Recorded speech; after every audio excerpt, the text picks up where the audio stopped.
আসসালামাইকুম। লাফাটি এম আজহার মেমোরিয়াল উচ্চ বিদ্যালয় লাফাটি দিলদার টাঙ্গাইল। লাফাটি 3।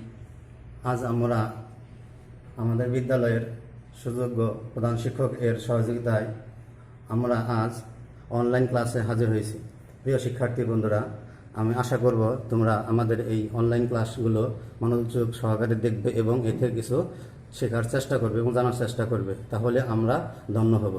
প্রিয় শিক্ষার্থী বন্ধু, আজ আমি নবম শ্রেণীর রসায়ন বিষয়ের 6ষ্ঠ অধ্যায় মূলের ধারণা ও রাসায়নিক গণনা বিষয়ে আমরা স্থূল সংকেত, আণবিক সংকেত এবং স্থূল সংকেত কীভাবে নির্ণয় করা যায়, আণবিক সংকেত কীভাবে নির্ণয় করা যায় তা নিয়ে আলোচনা করব। এখন আসা যাক, স্থূল সংকেত কি? স্থূল সংকেত হচ্ছে যে সংকেত অণুতে বিদ্যমান সকল পরমাণুর সরল অনুপাত প্রকাশ করে, পরমাণুর সরল অনুপাত প্রকাশ করে তাকে স্থূল সংকেত বলে। আর আণবিক সংকেত হচ্ছে যে সংকেত অণুতে বিদ্যমান বিভিন্ন মৌলের পরমাণুর সংখ্যা অর্থাৎ প্রকৃত সংখ্যা প্রকাশ করে তাকে আণবিক সংকেত বলে। অর্থাৎ স্থূল সংকেত এবং আণবিক সংকেতের মধ্যে পার্থক্য হচ্ছে স্থূল সংকেত সরল অনুপাত প্রকাশ করে আর আণবিক সংকেত সকল মৌলের প্রকৃত সংখ্যা নির্দেশ করে। এখন আসা যাক, আমরা এই অধ্যায়ে যে কোনো মৌলের আণবিক সংকেত এবং স্থূল সংকেত কীভাবে নির্ণয় করা হয় তা নিয়ে আলোচনা করব। আণবিক সংকেত এবং স্থূল সংকেত এবং আণবিক সংকেত কীভাবে নির্ণয় করতে হয়। একটি যৌগে যে কয়টা মৌল আছে তার শতকরা সংযুতি দেওয়া থাকে। প্রত্যেকটা মৌলের শতকরা সংযুতিকে নিজ নিজ পারমাণবিক ভর দ্বারা ভাগ করতে হয়। যেমন একটা যৌগের মধ্যে হাইড্রোজেন আছে 40%, কার্বন আছে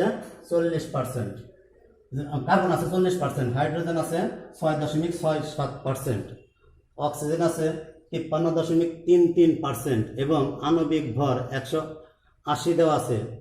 এই যৌগের আণবিক সংকেত নির্ণয় করতে হবে। তাহলে প্রথমে যে কয়টা মৌল দেওয়া আছে বা পরমাণু দেওয়া আছে, প্রত্যেকটা পরমাণুর শতকরা সংযুতি দেওয়া আছে। এই শতকরা সংযুতিকে নিজ নিজ পারমাণবিক ভর দ্বারা ভাগ করতে হবে।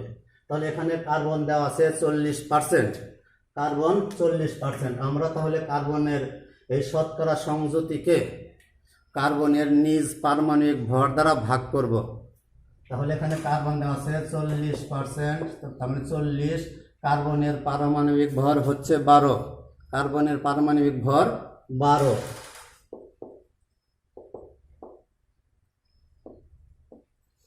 40কে 12 দ্বারা ভাগ করলে আসে 3.33%। কার্বনের পারমাণবিক ভর দ্বারা ভাগ করলে আসে 3.33। হাইড্রোজেনের শতকরা সংযুতি দেওয়া আছে 6.67%। হাইড্রোজেনের পারমাণবিক ভর হচ্ছে 1, অর্থাৎ হাইড্রোজেনের শতকরা সংযুতি 6.67%কে আমরা হাইড্রোজেনের পারমাণবিক ভর দ্বারা ভাগ করব। হাইড্রোজেন সমান 6.67 ভাগ 1 সমান কত? 6.67। কার্বনের শতকরা সংযুতি দেওয়া আছে 53.33%। আর অক্সিজেনের শতকরা সংযুতি দেওয়া আছে 53.33%। অক্সিজেনের পারমাণবিক ভর আমাদের জানা আছে 16। এখন আমরা অক্সিজেনের পারমাণবিক ভর দ্বারা অক্সিজেনের শতকরা সংযুতিকে ভাগ করব। অর্থাৎ অক্সিজেন সমান 53.33%, নিচে কত?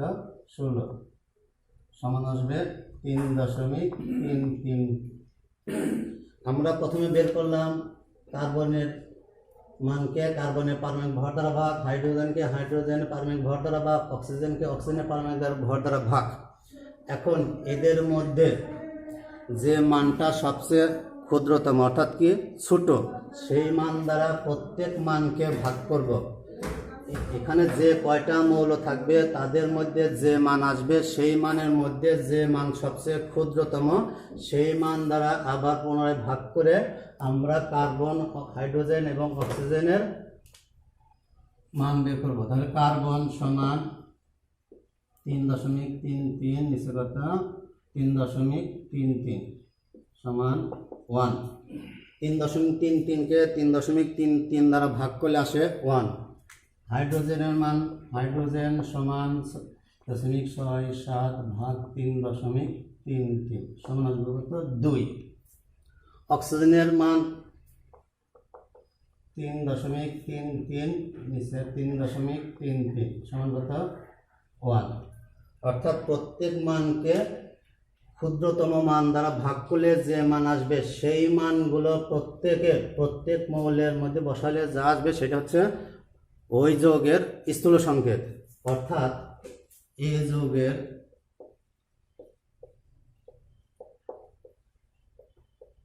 স্থূল সংকেত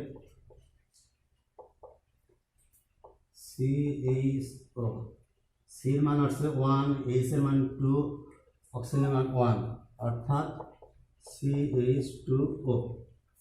তাহলে এ যৌগের স্থূল সংকেত আসলে CH2O, স্থূল সংকেত CH2O। এখন আমরা এই সংকেত থেকে আণবিক সংকেত নির্ণয় করব। এখন আণবিক সংকেত নির্ণয় করতে গেলে কি করতে হয়? স্থূল সংকেত যা আসবে, স্থূল সংকেত যা আসবে সেখানে n সংখ্যক দ্বারা গুণিত, অর্থাৎ কি ধরি CH2O, ধরি এই যৌগের আণবিক সংকেত CH2O। এখন এখানে যে যৌগটা আমরা স্থূল সংকেতে পেলাম, এই যৌগের আণবিক ভর নির্ণয় করতে হবে আগে। আণবিক সংকেত নির্ণয় করতে হলে স্থূল সংকেত যা আসবে তার আণবিক ভর নির্ণয় করতে হবে। আণবিক ভর, এখন আমরা CH2 এই যৌগটা পেয়েছি আমরা CH2, অর্থাৎ এই যৌগের এখন আণবিক ভর নির্ণয় করব। এই যৌগের আণবিক ভর। প্রিয় শিক্ষার্থী বন্ধুরা, মনে রাখতে হবে এখানে যে কয়টা মৌল আছে প্রত্যেক মৌলের পারমাণবিক ভরের যোগফলই হচ্ছে ওই যৌগের আণবিক ভর। এখন এখানে আমার আছে 3টা মৌল, অর্থাৎ কি কার্বন, হাইড্রোজেন এবং অক্সিজেন। কার্বন আছে 1টা, হাইড্রোজেন আছে 2টা, অক্সিজেন আছে 1টা। এখন আমরা এখানে আগে বলছি যে কয়টা মৌল থাকবে ওই কয়টা মৌলের নিজ নিজ পারমাণবিক ভর একত্র করলে যা আসবে ওইটাই হচ্ছে ওই যৌগের আণবিক ভর। অর্থাৎ কার্বনের পারমাণবিক ভর আমাদের জানা আছে, কার্বনের পারমাণবিক ভর 12,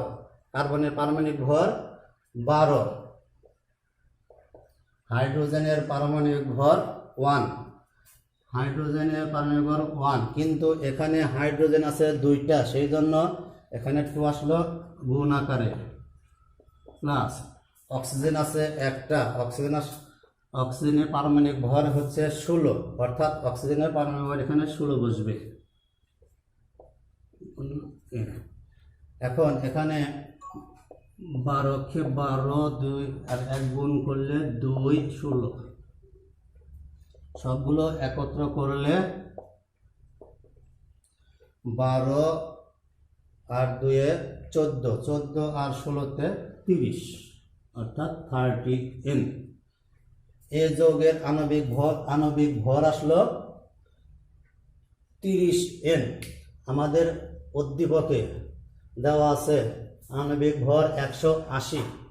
এখন এই 30N এবং এই 180 এর মধ্যে N এর মান বের করতে হবে। 30 এই আণবিক ভর, স্থূল সংকেতের যে আণবিক ভর আসলো, এই আণবিক ভর আর উদ্দীপকের যে আণবিক ভর, এর মধ্যে থেকে আমাদের এন এর মান বের করতে হবে। এন এর মান বের করতে হলে আমরা এন এর মান বের করি, অর্থাৎ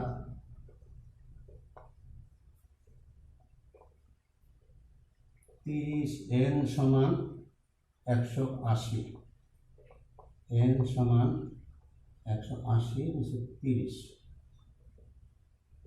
6, n এর মান আসলো 6। এখন আমাদের প্রশ্নে আছে যে আণবিক সংকেত নির্ণয়। আমরা ধরে নিছি এ যৌগের আণবিক সংকেত CH2ON। এখানে যদি আমরা n এর মান বসিয়ে দিই, n এর মান বসিয়ে দেখি কি আসে।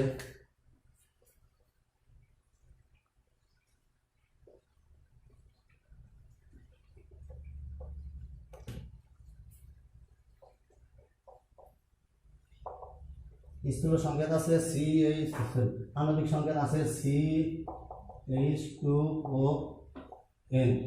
এখানে এখন n এর মান আমাদের বের হয়েছে 6, অর্থাৎ 6, CH2O6। 6 দ্বারা প্রত্যেক মৌলকে গুণ, এখন আসে C6H12O6, অর্থাৎ এ যৌগের আণবিক সংকেত হচ্ছে C6H12O6, অর্থাৎ এ যৌগের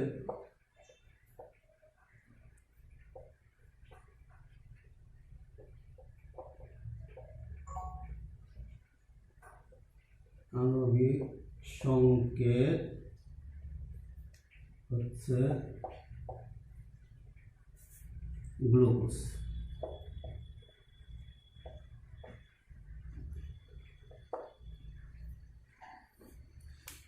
প্রিয় শিক্ষার্থী বন্ধুরা, আমরা এখানে একটা উদ্দীপকে দেওয়া আছে যে একটি যৌগ, যে যৌগে কার্বন 40%, হাইড্রোজেন 6.67%, অক্সিজেন 53.33% এবং আণবিক ভর 180, যৌগটির স্থূল সংকেত নির্ণয় করতে হবে এবং আণবিক সংকেত নির্ণয় করতে হবে।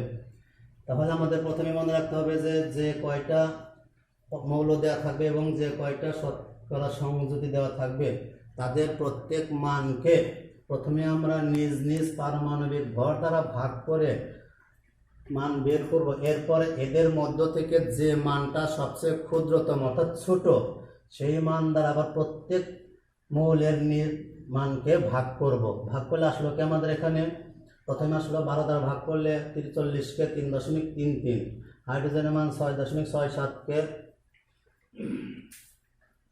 হাইড্রোজেনের মান 6.67কে 1 দ্বারা ভাগ করলে 6.67, অক্সিজেনের মানকে 53.33 দ্বারা ভাগ করলে মানকে 16 দ্বারা ভাগ করলে আসলো 3.33।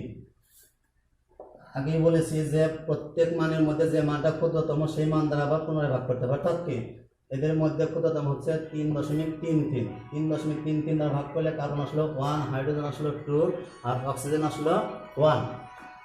এখন এই যৌগের স্থূল সংকেত প্রত্যেক মানের মধ্যে তাদের মধ্যে যে মান আসলো মানগুলো বসাইলে যা আসবে সেটা হচ্ছে স্থূল সংকেত, অর্থাৎ CH2O। এখন আমরা এই স্থূল সংকেত থেকে আমরা আণবিক সংকেত নির্ণয় করব।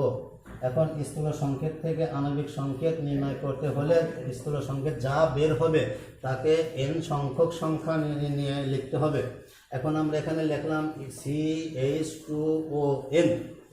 এখন এই যৌগের আণবিক ভর বের করার নিয়ম কি? এখানে যে কয়টা মৌল থাকবে প্রত্যেক মৌলের নিজ নিজ পারমাণবিক ভরের সমষ্টি নিতে পারত। তাহলে এখানে কার্বনের পারমাণবিক ভর 12, হাইড্রোজেনের পারমাণবিক ভর 1 কে 2 দ্বারা গুণ করতে হবে এবং অক্সিজেন আসলে কত 16, 12 যোগ 2 যোগ 16 অর্থাৎ কি সবটি যোগ করলে আসলো 30 আর n আছে গুণ আকারে। এখন এই আণবিক ভর স্থূল সংকেতের আণবিক ভর এবং যৌগের মধ্যে বিদ্যমান আণবিক ভর দুইটা থেকে আমাদের n এর মান নির্ণয় করতে হবে। অর্থাৎ এখানে স্থূল সংকেতে দেওয়া আছে 30n আর উদ্দীপকে দেওয়া আছে 180। তাহলে 30n সমান 180 আর n সমান 30 দ্বারা 180কে ভাগ করলে আসে 6, অর্থাৎ n এর মান বের হলো 6। এখন আমাদের এখানে ধরে নিছি এ যৌগের আণবিক সংকেত CH2n।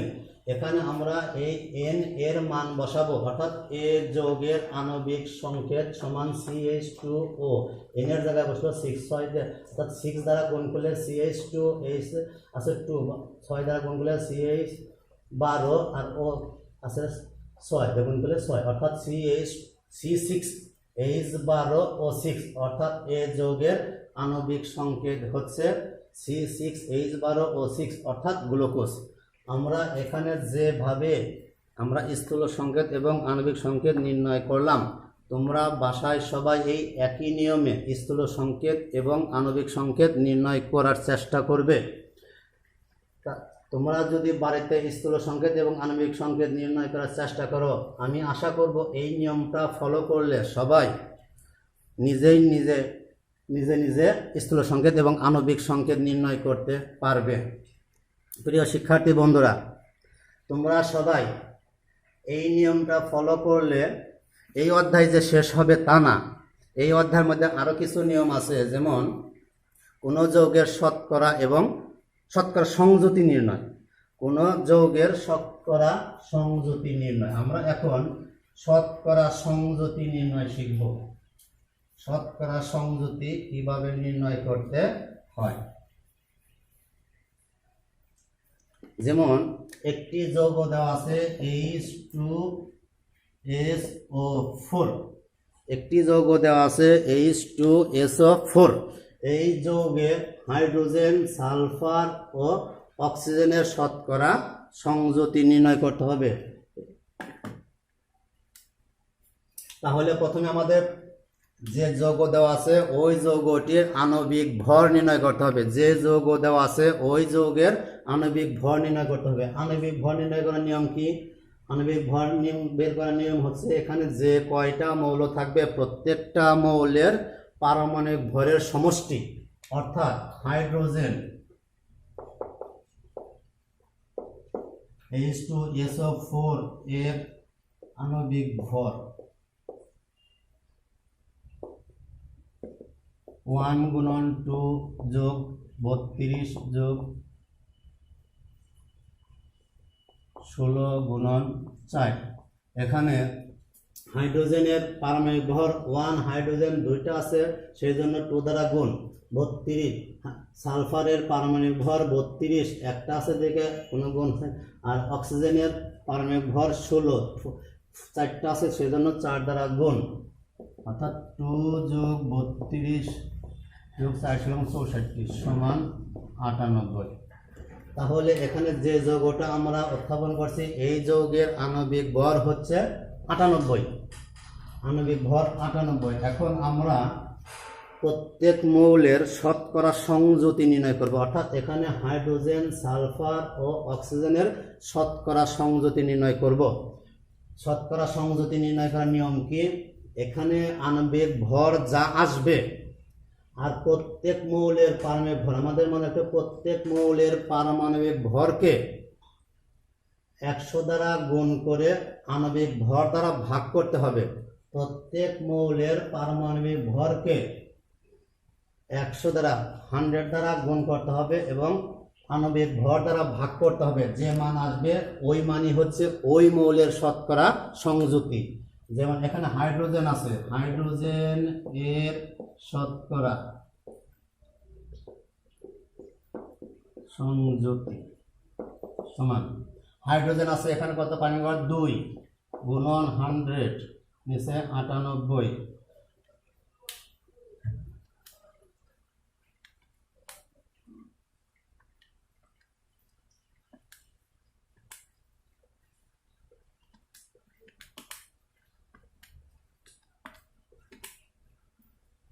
দুই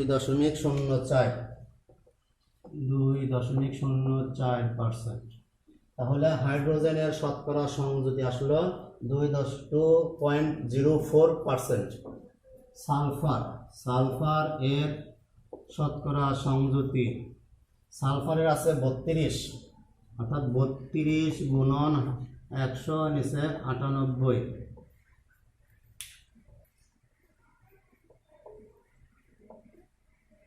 অর্থাৎ সালফারের শতকরা সংযুতি 32.65%। এরপর আছে কি অক্সিজেন, অক্সিজেন এর শতকরা সংযুতি, অক্সিজেনের আছে পারমাণবিক ভর 64, এখানে আছে 64 গুণন 100 আছে 98।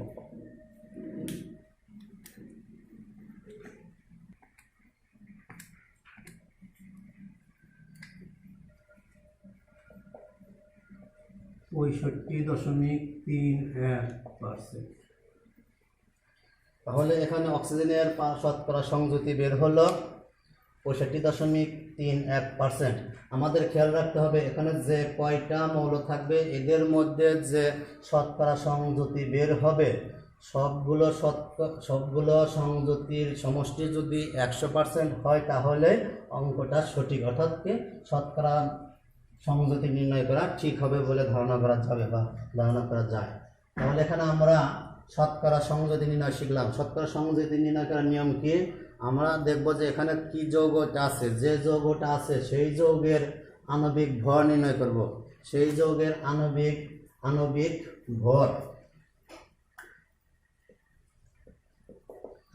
ভর নির্ণয় করব। আণবিক ভর বের করার নিয়ম কি? যে কয়টা মৌল থাকবে তাদের নিজ নিজ পারমাণবিক ভরের সমষ্টি। তাহলে এখানে যৌগ দেওয়া আছে সালফিউরিক অ্যাসিড, যৌগ দেওয়া আছে সালফিউরিক অ্যাসিড। সালফিউরিক অ্যাসিডের আণবিক ভর বের হলো 98। এখন যে এখানে মৌল আছে হাইড্রোজেন, সালফার এবং অক্সিজেন। হাইড্রোজেনের শতকরা সংযুতি বের করার নিয়ম কি? হাইড্রোজেন এর পারমাণবিক ভরকে 100 দ্বারা গুণ, শতকরা মানে 100, সেজন্য 100 দ্বারা গুণ এবং ওই যৌগের আণবিক ভর দ্বারা ভাগ, অর্থাৎ হাইড্রোজেন আছে এখানে 2 গুণন 100 নিচে কত 98, ভাগ করলে আসলো 2.04। সালফারের দেওয়া আছে কত 32, অর্থাৎ সালফারের শতকরা সংযুতি 32 গুণন 100 ভাগ কত 98, অর্থাৎ 98, ভাগ করলে আসলে কত 32.65, অর্থাৎ 32.65%। অক্সিজেনের শতকরা সংযুতি বের করার শতকরা সংযুতি সমান কত? অক্সিজেন আছে কত 64, অর্থাৎ 64 গুণন 100 ভাগ 98, অর্থাৎ 65.31%।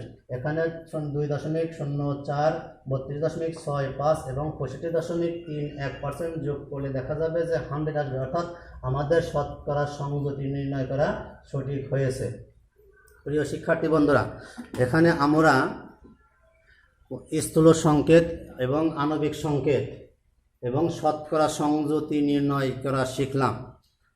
স্থূল সংকেত, আণবিক সংকেত এবং শতকরা সংযুতি নিয়ে আলোচনা করলাম। শিক্ষার্থী বন্ধুরা, তোমরা যদি আমার এই আলোচনাগুলো দেখো এবং সেখান থেকে যদি তোমরা কিছু শিখো তাহলে আমার এই আজকের পরিশ্রমটা সার্থক হবে। প্রিয় শিক্ষার্থী বন্ধুরা, আশা করি তোমরা সবাই আমার এই ক্লাসটা উপভোগ করবে এবং এই ক্লাসটা মনোযোগ সহকারে দেখবে এবং এর মাধ্যমে